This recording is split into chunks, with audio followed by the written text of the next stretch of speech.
هنيئا لأهل الناس ديال التمارة. كما تتشوفوا هنا الأشغال. هذا الطريق شارع الحسن الثاني تقريبا من الرباط حتى العين عتيق.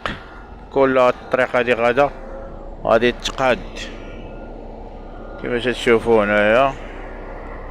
راه تيقادو حتى زعما الجوانب ديال الشارع تبارك الله راه كبير. كنا كنعانيو الحفاري هنايا وهذا، ولكن دابا الحمد لله هاد الشارع هذا غادي تيتقاد. ربما داكشي اللي سمعت انايا غادي يديو هاد الشارع يديو هاد الشارع حتى الصخيرات على حسب الهضره اللي تدور. ولكن دابا حاليا تيخدموا هاد الشارع حتى لجهه وزينة السيما، البراج ديال البوليس تما فين غادي يحبسوا.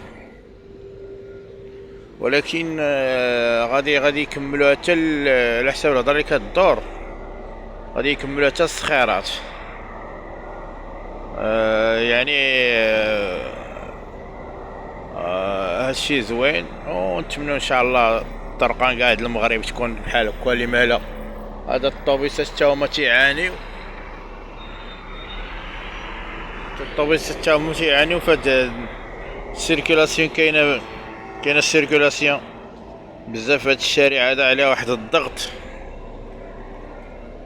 ودابا راه غتولي مزيانه.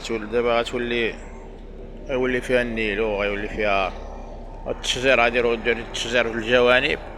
المهم بعد هادشي بادرة زوينه بالنسبه للناس ديال التمارة الصخيرات. التمارة هاد شارع الحسن الثاني كيعرفوا واحد الازدحام هنا بزاف. كمان المهم على العموم هادي بادرة طيبه بعدا. دابا هاد الشارع كامل غادي حتى الصخيرات، هو هذا كما تتشوف.